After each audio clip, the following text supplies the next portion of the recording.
No vaat nii kirjutan, Tartu X on minul lühendina selline, TEX. Tartu Ekspress, noh.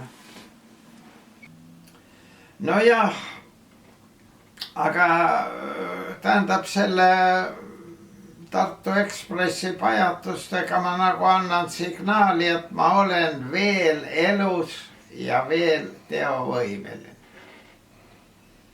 Aga 13. juulil, kui teie lehte ilmuda, on suvevaheaeg, saan ma 88-aastaseks ja algab 89. eluaasta. Aga teie lehes on näha noored spordihuvilised mehed. Mõnikord kaldute hea maitse piiridest üle, kui te seal paljast tagumikku näitate, ma ei tea. On see vajalik või mitte? Mis mind üldiselt häirib, aga mitte ainult teie lehe juures, vaid mitmel pool mujal. Väga väike trükikiri. See on primitiivne luup, vist ainult 2 korda suurendab, aga mulle piisab selle. Muudaksin nii palju, et keelaksin Tartu linnapeadest Tallinnasse juhtivale tööle mineku ära 10 aasta jooksul pärast ametist äratulekut, sest Tartu oma linnapeadega toidab kogu aeg Tallinnat, kui tahab. Võta Ansip läks, siis läks Laine Jänes Randjärv, siis läks praegune sotsiaalminister Kruuse, eks ole. Tallinnasse anti tagasi ju Postimehe endine toimetaja ja ka ülikoolis minu kolleeg, jälle Urmas. Aga ainuke, mis Tartus püsib kindlalt, on linnavolikogu esimees Aadu Must. Tähendab, ta tõestab ühte asja, Keskerakond võib Reformi või teistega täitsa rahulikult koalitsioonis olla ja koos töötada, ilma et tülli läheksid. On võimalik leida. Must on mu õpilane olnud ja Must mõnusa olekuga papi on, eks ole. Turuhoones ja turul armastan käia. Seal saab suhelda.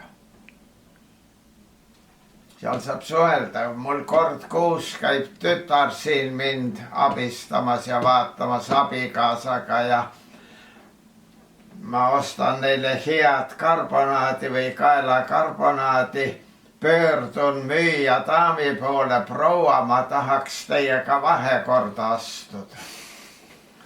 Proua läheb nii elevile, vanamehe kõbi tuleb ja tema tahab vahekorda astuda. Vahekord muide ei ole rumal sõna, ma ütlen loomulikult ärilisse vahekorda, merkantiilsele. Mulle tulevad Tallinnast külalised ja ma tahaks neile näidata, kui head kaupa Tartu turul müüakse odava hinna eest. Millist tükki teie soovitate? Ja vaat siis proua läheb elevile ja siis ta hakkab seda tükki mulle otsima ja me vestleme ja mõnikord ma solvan teda, ma küsin, kas see on ikka Eesti siga. Ta ütleb, mis te mõtlete, eks ma Poola siga teile hakkan pakkuma, mul üldse seda Poola või Leedu kaupa. Aga hakka sa nii kaubamajas kassiiriga rääkima. Seal selja taga on saba, peetakse, et näed, on dementsus juba. Läinud natuke idioodiks. No näed, siin on Tartu Ekspressi materjale. Mustandid, mis ma teen. Mul kulub ühe loo tegemiseks kõik kokku 4 tundi tööd. Materjali otsimine, mustandi tegemine, puhtandi kirjutamine ja veel redigeerimine ja siis toimetusse äraviimine. Vaat need on nüüd järgmised. inimeste linn oli, mitte autode linn. Hobuseid oli. Ülikool oli koondunud peahoone keskusesse ja seal ümber olid need kohvikud. Tartu elu raskuspunkt oli ülikooli peahoone ja see. No praegu on raskuspunkt läinud kaubanduskeskustes. Põhiline on mootorite liikumine. Siin Riia maantee on ju see põhimagistraal, mis jookseb on. Tohutult kaubanduspinda juurde tulnud. Tol ajal olid väikepoed. Igat eri kraami said eri poest. Peale selle keset linna oli talurahva müügikeskus, kaubahoov. Tartlaste jalgsi liikumine, suhtlemine tänavatel, kohtamine. No vat, linna elurütm. No mis on jäänud, on teatud vastasseis Tallinnaga. Rivaliteet Tallinnaga. Tallinna sõit võttis ikka aega, bussiühendust ei olnud, käidi ainult rongiga. Tänavatel oli palju näha üliõpilaste ja koolide vormimütse. Praegu te näete korpide mütse, millal te näete ainult volbriööl ja koolimütse võib-olla ka 1. septembril õppeaasta alguses. Järgmine lugu, eelmine lugu oli õhusõja algusest Eestis. Zeppelin pommitas Paldiski linna, rahvas jooksis välja imeasja vaatama. Aga järgmine lugu tuleb Oskar Lutsu unustatud mälestustest Ktoraktosina, mis kell on, kui ta Varssavis oli. Luts oli Belgia pilootide kaaspiloodiks õhulahingust, Varssavi kohal võttis osa. No vaat ja selle peale ma mängingi välja. Luts, uskumatu asi, Luts oli lahingulendur. No otseselt ei olnud, aga õhulahingust võttis ta osa. Mälumängu küsimus, kes Eesti kirjanikest on 1. maailmasõjas osalenud õhulahingus?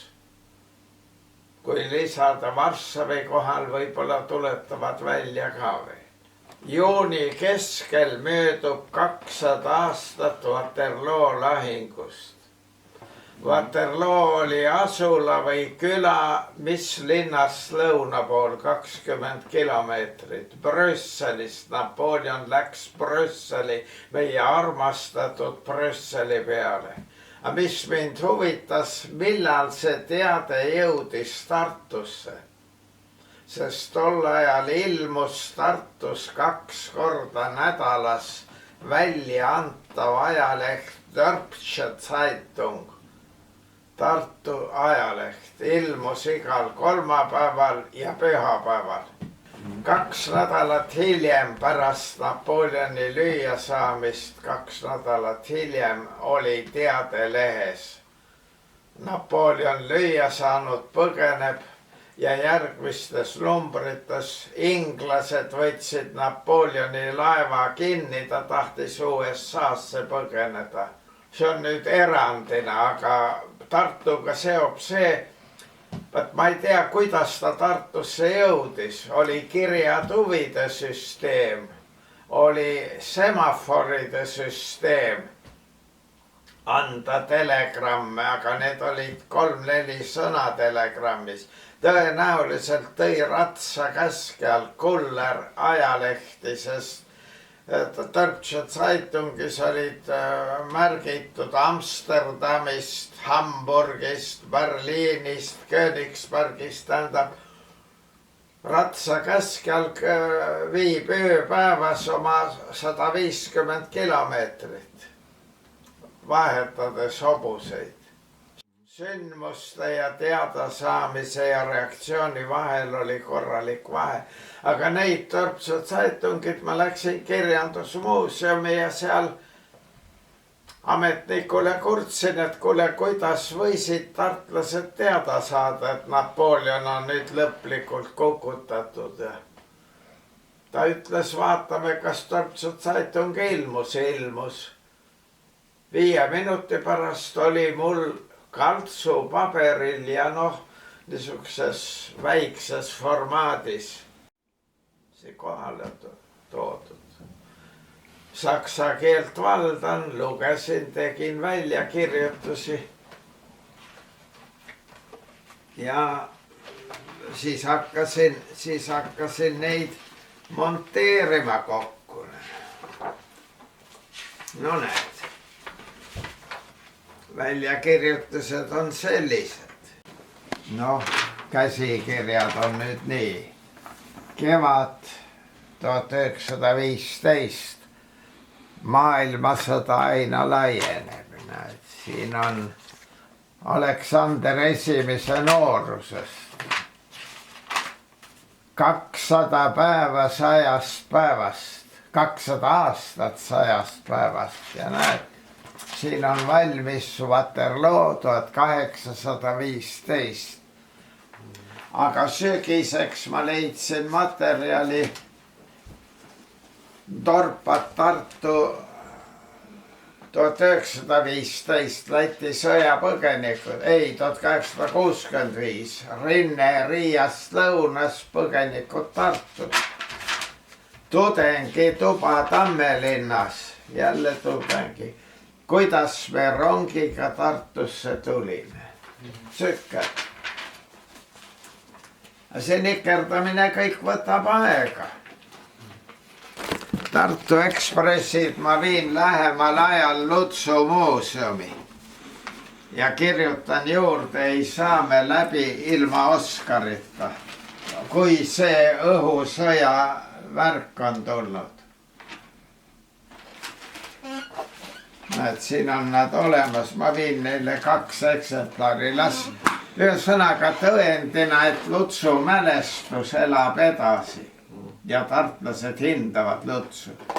Aga mis ma olen kirjutanud, näed, alguse asi 19 esimest eluaastat. Aga see on kõik toorik käsikirjad. Nii palju kui mäletan, need eri värvi kaustades, Ja siia tuleb lisa juurde, tuleb mõni asi, vaat mälu töötab valikuliselt, järsku sähvatab. No sa sellest linna aukodaniku tiitli kaotamisest oled üle saanud nüüd. Aga mis mast üle saada?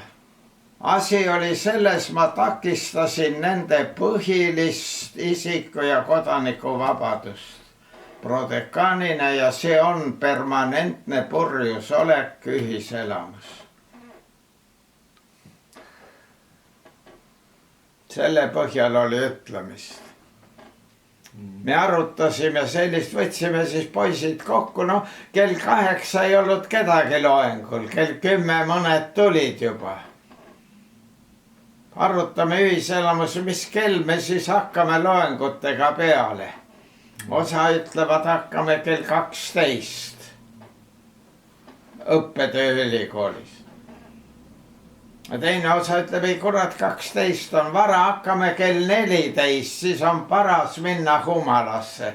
4 tundi loenguid ja siis paneme Humalasse. No see oli üks põhjus, see muidugi pole ja see on nii liialdusena ka mul räägitud, aga sealt ma praegu vaatan seda, kui ma loen nende mälestusi, arplevaid mälestusi, kuidas pidevalt olid joomingud ja joomingud olid, aga mitte pidevalt. Äärmustest hoiduda, tippspordist ja nutitelefonidest. Tähendab piisavalt liikuda. Kuldne kesktee on see põhiline. Mitte vahetada naisi. Abielulahutus, see mõjub närvisüsteemile igal juhul, mis on. teine normaalne toitumine ja liikumine, jalgsi käimine. Mul pole autot kunagi olnud. Tallinnas olevat tallinlastele tasuta linnatransport mul Tartus ka pensionile. Kuule 60-aastased, 60, ma olen 28 aastat tasuta sõitnud. Elu nagu kommunismi ajal. Igale ühele vastavalt vajadustele, ega ma tühja ei lähe ka sõitma, ma lähen sõitma vastavalt vajadustele. Täitsa hea printsiip. Kuulata arsti sõna. Polkovniku Lesk ütles, arstid ei tea mitte midagi, millega võid nõus olla ühe klausliga välja arvatud oma eriala, kus nad teavad. Ja doktor Kelk, kes minu raviarst oli diabeedi peal, ütles nii, mida vähem sööd, seda kauem elad, mida rohkem liigud, seda tervem oled. Ma küsisin, kas alkoholi võib pruukida, ütles vabalt, alkoholi võite kasutada, aga mitte kuritarvitada. Mis on piir? 50 milliliitrit ööpäevas. Väheks jääb või? Kui väheks, siis ära võta. Mis mul püsib, on korralik käekiri ja ma võtan tintenpenni ja kirjutan ja see mõjub mulle sama rahustavalt kui mõnele mehele sigareti suitsetamine. Tead, pärast Aktuaalset Kaamerat ja spordiuudiseid tahaks lihtsalt puhkama minna ja lähen ka. Aga ärkan päikesega koos. Päike tõuseb praegu kell 6 umbes, ma ka kell 6 olen üleval. Väga viljaka. Kuule, suvel on tõesti probleem. No kella 4 paik on, linnud laulavad kõik üleval. Noored lähevad siis magama, kui mina tõusen. Võib-olla see on bioloogiline eripära, osa on lookesed, osa on see seatüüp või kes magab hommikul ka. Aga võib-olla on ka see, et ma olen koolmeister olnud ja tunnid algasid kell 8. Ergo kell 7:45 pead sa koolimajas olema. Tähendab, kell 7:15 pead kodunt ära minema. Kella 6 paiku peab tõusma. Ja no see koolmeistriks olemine ei saanud ka minna pohmelliga või nii tuikudes tundis.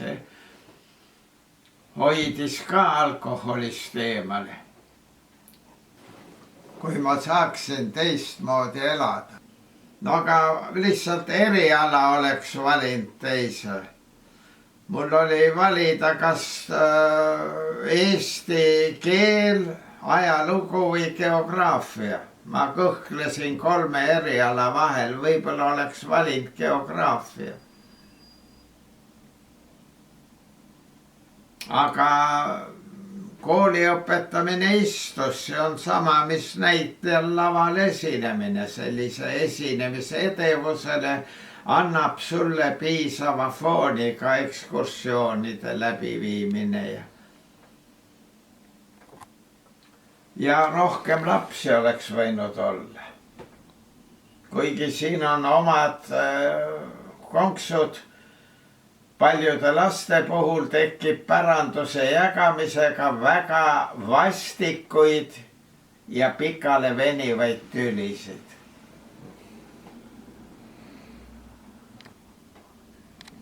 Mul abielu kestis 59 aastat ja kuid veel peale. Nii et jõudsid oma abikaasaga lõplikult ära harjuda.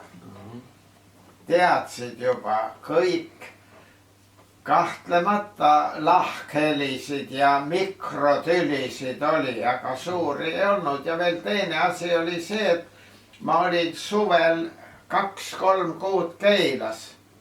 Ja naine on mul Nõmme tüdruk Kivimäelt, Voldemar Panso naaber oli. me suvel ei olnud tihedalt koos, meil oli abielupuhkus 1 või 2 kuud. Ja see aitab ka võimalikke pingesid, mis kogub. Nii et selles mõttes ma olen õnnelik inimene, et veel ennast hooldab, rivis püsiv. Vaata, mis meestega Savisaar, kes oli täies elujõus. Ja mine sa tea, millal minuga juhtub. Mul vähemalt paari kuu tagavara võite veel ilmutada, siis nimi panna leina raami.